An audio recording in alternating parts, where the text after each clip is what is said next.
تو دنیا میں کبھی بھی جو آدمی سخت مزاج ہوتا ہے نا, جس کی طبیعت میں لچک نہ ہو, وہ دنیا میں کبھی بھی کچھ بھی نہیں کر سکتا. جو چاہتے ہیں نا, یہ جو میں نے ایک واقعہ سنایا تھا کہ میں جہاز میں جا رہا تھا, ایک صاحب میرے پاس آ کے بیٹھ گئے, بڑے وہ کوئی ٹی وی کے کوئی بڑے مشہور اداکار بھی تھے, اب ان کو نہیں پتہ چلے گا, پرانی بات ہو گئی. پہلے میں تھوڑا یہ نہیں بتا رہا تھا ٹی وی کے اداکار تھے, میں نے ویسے ہی بتا دیا تھا تاکہ وہ یہ نہ کہیں گے میرے بارے میں مفتی صاحب نے کہا. بڑے اداکار تھے, تو مجھے ایک دن کہنے, وہ جہاز میں نا میرے سے گپ شپ ہو گئی. اچھا بچپن میں ہم نے ان کو دیکھا ہوا تھا تو میں تو پہچان نہیں رہا تھا, وہ تو کافی ایجڈ ہو گئے, تو انہوں نے مجھے وہ نہیں 50-50 میں وہ جو, میں نے کہا اڑے اچھا بھائی. تو مجھے وہ کہنے لگے کہ مفتی صاحب ایک بات بتاؤں, میں غلط بات بالکل بھی برداشت نہیں کرتا, میں غلط بات بالکل برداشت نہیں کرتا. اب چونکہ میری ان سے بے تکلفی نہیں تھی تو میرا دل چاہ رہا تھا میں ان سے کہوں آپ پھر ناقابل برداشت آدمی ہیں, کسی کے لیے آپ کو برداشت کرنا ممکن, کیونکہ جو آدمی بالکل بھی غلط بات برداشت نہیں کرتا نا, اس کو دنیا میں کوئی بھی برداشت نہیں کرتا, کیونکہ دنیا میں 100% صحیح کہیں بھی نہیں ہو رہا ہے. کچھ غلطیاں برداشت کرنی پڑتی ہیں اس چکر میں کہ یار یا تو ہم میں تپڑ نہیں ہے اس کو صحیح کرنے کا, یا یہ کہ اس کو برداشت نہ کیا تو اس سے زیادہ غلط ہو جائے گا. اب ابا سگریٹ پی رہے ہیں بیٹھ کے, پیے جا رہے ہیں پھونک رہے ہیں, غلط ہو رہا ہے نا, صحت بھی خراب ہوگی ابا کی, لیکن آپ کیا کرو گے, 1 دفعہ 2 دفعہ 3 دفعہ, اس کے بعد چھوڑ دو گے, یار میں ان کا باپ نہیں ہوں. آپ نے ابا کو کہا, سگریٹ ہاتھ سے لے کے پھینک دی کہ میں غلط بات برداشت نہیں کرتا, یہ کیا ہو رہا ہے؟ تو ابا چرس لے آئیں گے اگلے دن, بولیں گے روک کے دکھا, میں تیرا باپ ہوں تو میرا باپ, اور تو بھی پی, ورنہ جائیداد سے آگ کرتا ہوں میں تجھے. تو بڑے کو تو یہی ہوتا ہے. ایسا آدمی گھریلو زندگی میں ناکام ہے, کیونکہ بھائی بیوی میں بھی کچھ آڑی ترچھی ہوتی ہے, کچھ نہ کچھ الٹی سیدھی, بیویوں کی بھی برداشت کرنی پڑتی ہے, اولاد کی بھی برداشت کرنی پڑتی ہے, کچھ سالے بھی الٹے سیدھے ہوتے ہیں, پتہ نہیں کیا موڈ تھا, مجھے کہہ رہا تھا یہ, پتہ نہیں تمہیں تو نہیں کہہ رہا تھا یہ, مجھے کہہ رہا تھا, مطلب پوچھ رہا ہوتا ہے آدمی اس کا, یہ تمہیں کہہ رہا ہے یا مجھے کہہ رہا ہے, مجھے کہہ رہا ہے تو بہت غلط کہہ رہا ہے. تو آدمی کہتا ہے چلو پوچھو ہی نہیں کس کو کہہ رہا ہے, فرض کر لو کہ یہ اس کو کہہ رہا ہے نکل لیا وہاں سے.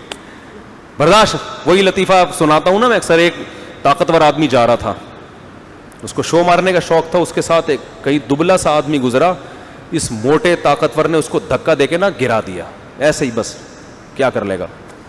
اب یہ دبلا جب گرا ہے, غلط بات ہوئی نا اس کے ساتھ, کیا اس کو بڑا غصہ آیا. اب اس نے جب سامنے دیکھا کہ یار یہ تو اتنا پاورفل ہے, تو اس نے کہا بیٹا اگر میں نے برداشت نہیں کیا نا تو ایک اور دھکا دے گا, یہ جتنی ذلت ابھی ہوئی ہے اتنی ہی اور ہوگی, کمپرومائز کرنا چاہیے نا. تو اب اس نے کیا کیا, دماغ کے تیز ہوتے ہیں باریک لوگ, اس نے بولا یہ آپ نے میرے ساتھ مذاق کیا ہے یا سنجیدگی سے دھکا دیا ہے. اس کا خیال تھا یہ کہے گا میں مذاق کر رہا تھا, ظاہر ہے ایسے موقع پہ لوگ کیا کر رہے ہوتے ہیں, مذاق. تو جب یہ کہے گا میں مذاق کر رہا تھا تو میں ہنسوں گا, ارے اچھا مذاق کر رہا, نکل جاؤں گا, عزت بھی رہ جائے گی اور انتقام بھی نہیں لینا پڑے گا. تو وہ بڑا ہوشیار نالائق. تو اس دبلے نے اس موٹے سے پوچھا کہ آپ نے میرے ساتھ مذاق کیا ہے یا آپ سیریس تھے. اس نے کہا سیریس تھا میں. تو اس نے کہا اچھا ہو گیا ورنہ میں اس قسم کے مذاق برداشت نہیں کرتا, یہ کہا اور بھاگ گیا. تو اچھا ہو گیا ورنہ میں اس قسم کے مذاق بالکل برداشت نہیں کرتا, بھاگ گیا یہ کہہ کے کہ دوبارہ آنے سے پہلے بھاگ. عزت بھی رہ گئی, عقل مند تھا, کیونکہ ابھی بھی بے عزتی ہوئی ہے, لیکن بھائی اگر برداشت نہ کرتے تو اس سے زیادہ بے عزتی ہوتی, اس سے زیادہ بے عزتی ہوتی. تو لچکدار آدمی, لچک, ہمارے نبی میں کتنی لچک تھی, حالانکہ آپ سے زیادہ 100% صحیح دنیا میں اللہ نے کسی کو پیدا نہیں کیا, لیکن ساتھیوں کی بھی برداشت کر رہے ہیں. ہے وہی راز فاش کر دیا ایک صحابی نے, حاتب بن ابی بلتع رضی اللہ تعالیٰ, مسلمانوں کا راز فاش کر دیا. حضرت عمر نے حکم دیا گردن اڑائے ان کی. پوچھا بھائی کیوں فاش کیا, انہوں نے وجہ بیان کیا. آپ نے فرمایا چھوڑ دو, بدر میں شریک ہوئے, ان کی قربانی ہے, کتنا بڑا ظرف ہے کہ نہیں ہے, بھائی چھوڑ دو.